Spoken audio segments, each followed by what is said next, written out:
This is the story of Sala Newton Katz. The film is based on her own personal and moving account of her life during the Second World War. The producers wished to emphasize that her terrible, agonizing odyssey could not be illustrated with personal pictures. There are simply none to see. Their decision was, therefore, to use contemporaneous footage and photographs to best illustrate the brutal environment in which Sala was forced to live over those many dreadful years. All those who hear Sala's personal testimony cannot help but feel the intensity of her suffering at the hands of her murderous oppressors. Together with countless other inmates, Sala endured her pain in silence, hoping and praying for a rescue that for most came too late. On a sunny morning in Netanya, listen to the song of a true survivor. It's a happy song, and Sala enjoys singing it. It's in Yiddish, which most people understand is not simply a language, it is a culture within itself. Yiddish embodied the Jewish way of life, Sala's former way of life. Jiddisch redt sich also schön, Jiddisch hat Mulechein, Jiddisch reden Tates, Sabes, Weibes, Babes, Ader aber sucht auf Goyisch, sucht git Schabes. Jiddisch redt sich also gering, Jiddisch legt sich auf der Zing, was teug mir le Scheunis von alle meine Säunis. Weil Jiddisch redt sich so schön. Yiddish embodied the Jewish way of life, Sala's former way of life. Sala came through an ordeal that none of us born after the Second World War can begin to comprehend. She wrote, "There is no way I can convey or describe what my fellow survivors of the Shoah and I went through. Whatever impression I give you, it was 1,000 times worse. It was very traumatic, and I couldn't speak a word of what I'd been through for more than 50 years. It was a stigma. I carried that somehow. We were different from other people. I remember after liberation, when a group of us, around 15, 16 years old, were airlifted to Manchester, we were housed in a hostel. When people came to visit us, they would look at us as though we were from another planet, as if we were a museum exhibit." Sala's birthplace was Lodz in Poland, its second largest city in 1939. There were 600,000 inhabitants. A third of them were Jews. Sala wrote, "I was a normal 10-year-old girl when the Germans rolled into Lodz in September 1939, just days after their invasion of Poland. The soldiers of the SS looked like strong giants to me, and they put the kind of fear inside me that it is hard for anyone, let alone a child, to imagine." When the Germans came into Lodz, and we were standing petrified there, and the German, the SS, they looked gigantic. They looked, and we were, dying a slow death with fright, with fear. But not only that we were frightened. They segregated the maids straight away. They started the segregation to putting young people and old people and shaving off the religious men. They shaved the payers and they cut them. And then soon after, they burned our synagogue. We used to go to the Altstädtische Schule in Lodz. And that went up into flames, and then that's when you died a little death as well.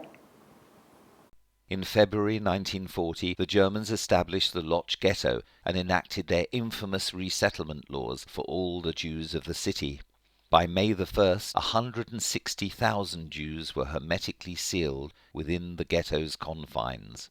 Sala remembers feeling captured and imprisoned. Barbed wire surrounded us. We lived in wretched conditions. I remember my mother making cakes from potato peel and the luxury once of a meal of horse meat. Sala lived in constant fear of being taken away. She wrote, "The Nazis would close off a street to block any means of escape, then systematically go through each of the flats, rounding up the occupants. They never left anyone behind, even the body of a dead baby. Everybody had to be accounted for." Sala Newton Katz remembered the head of the Nazi-appointed Judenrat, the Jewish council, which ran the ghetto.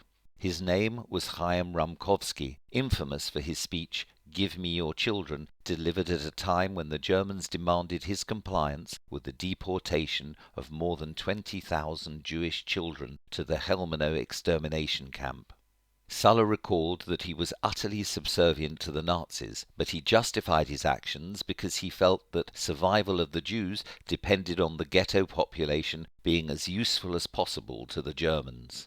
To this end, Rumkowski enacted laws that demanded that every ghetto dweller over the age of 8 must be employed in workshops manufacturing the needs of the ghetto. Shortly after, the Jewish slave population made everything from army uniforms to munitions for the German forces. Sala worked as a runner in one of the tailoring factories right until her deportation 4 years later to Auschwitz in 1944.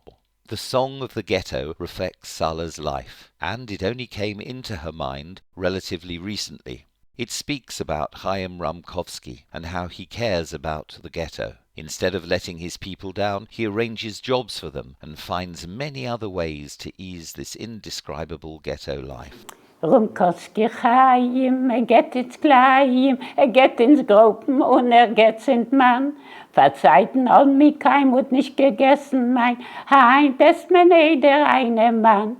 Rumkowski Chaim hat getracht, gearbeitet schwer, Tag bei Nacht, gemacht a Ghetto mit a Dietto und schreit a sehr in sehr acht. Ich fuhr kein Palästina, dorten ist der goldene Medin. Ich will kischen die Mesise, wenn die Levune scheint.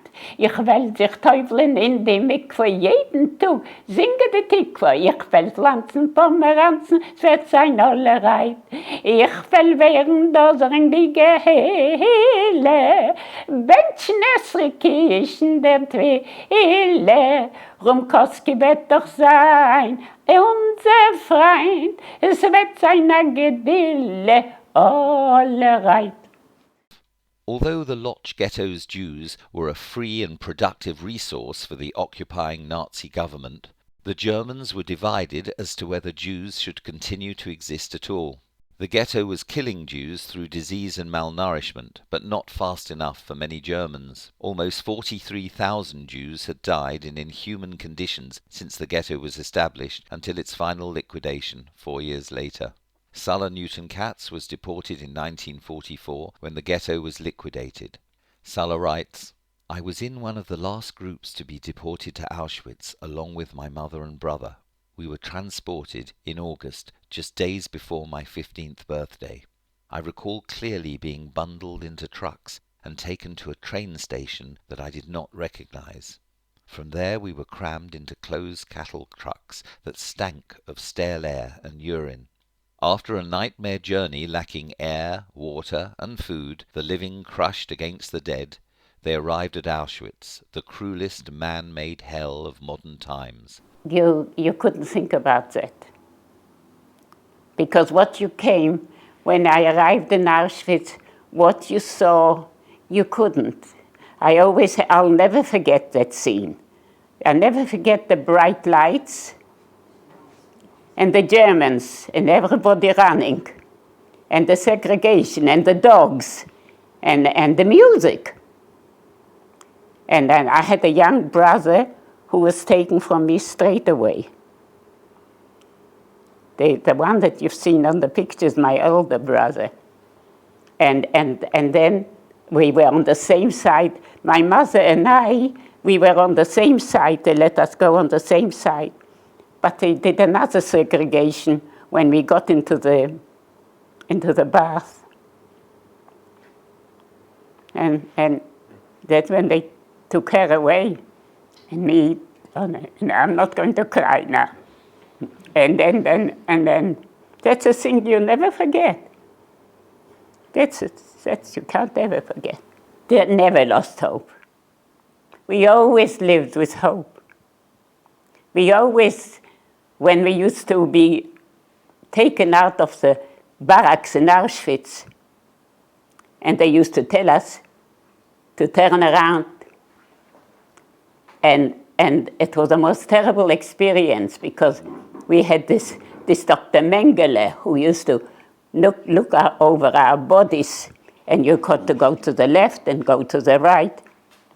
But we never lost hope. The minute we sometimes we went out a few hundred, a whole block of women, and a few only came back. And as soon as we came back, and we hugged one another, because we were the ones who were selected to stay. Eventually, we were sent to work in Germany in an ammunition factory. I was only a young girl, but never lost hope. Never.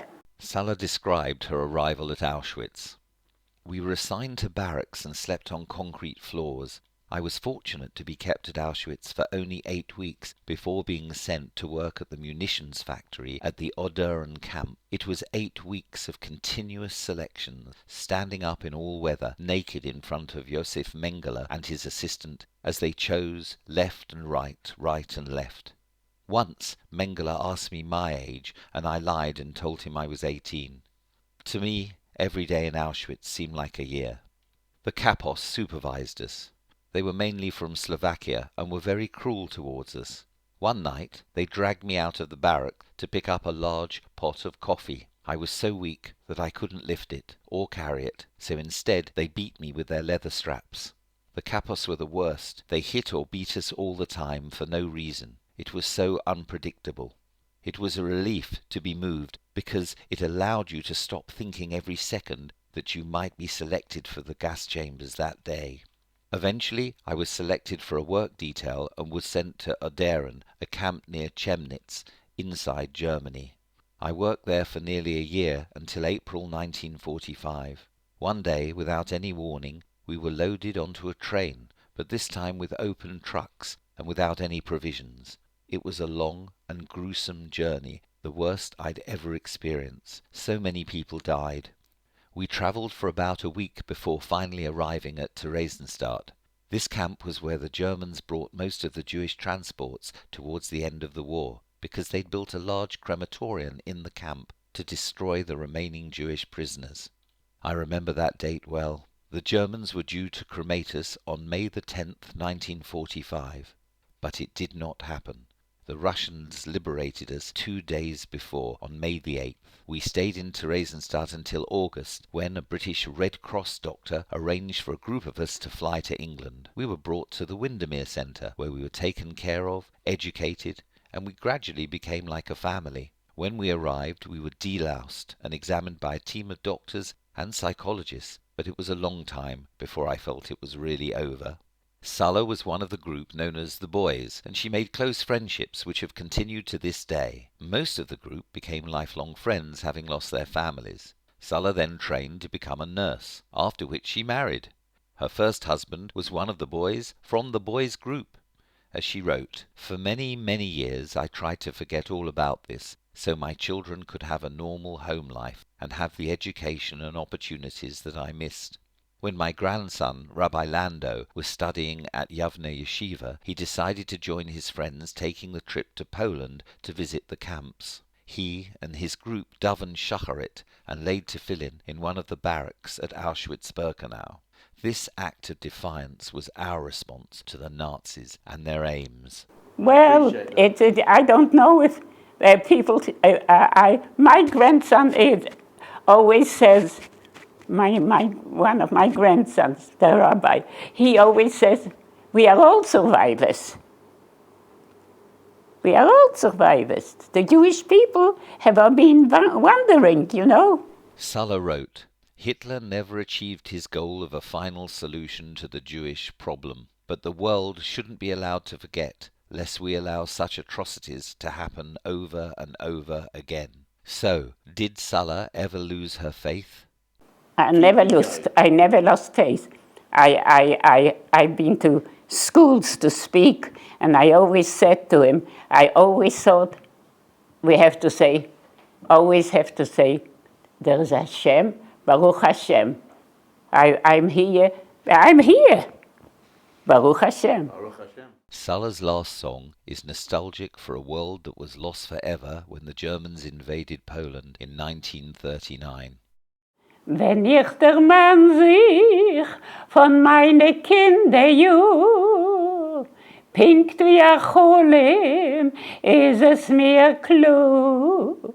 Wie seid euch du Stieberle, was hat einmal geglanzt? Sie wachs noch dus Beimerle, wo sich hab eingepflanzt. Das heißt, meg sein alt, verwachsen mit Mech und Gruß. Der alte Dach erfreut, in Fenster kein Glus nicht du. Der Garnecke skrim, verbeugen die Wand, ich wollte ihm schon sicher allein nicht erkennt. Der Garnecke skrim, verbeugen die Wand, ich wollte ihm schon sicher allein nicht erkennt. Oi, oi, oi, Bert, mein steht alle Bert, mein Heimalle, wie ich hab meine kinderische Jahren verbracht. Wie kann ich dich vergessen, Bert, mein steht alle Bert, mein Heimalle, wie ich hab meine kinderische Jahren verbracht. Jeden Schabbes pfleg ich laufen mit alle Kinderlich gleich. Sitzen dick in grünem Felderle, kicken gleich auf dem Teich. Oi, oi, oi, Bett, mein steht alle Bett, mein Heimalle, wie ich hab meine kinderische Jahren verbracht. So, how does Sala view the past and the future from the present? Well, I'm still, I love my children, I love my family. Hashem has given me the zchut to have wonderful children and grandson and sons-in-law and grandsons and great-grandchildren. So how can I complain? And I'm here to tell the tale. The world owes Sala Newton Katz a debt for her personal and heartbreaking testimony. The Jewish people, the nations of the world, and all future generations must never forget what happened to Sala and millions like her, for those who forget the past are doomed to repeat it.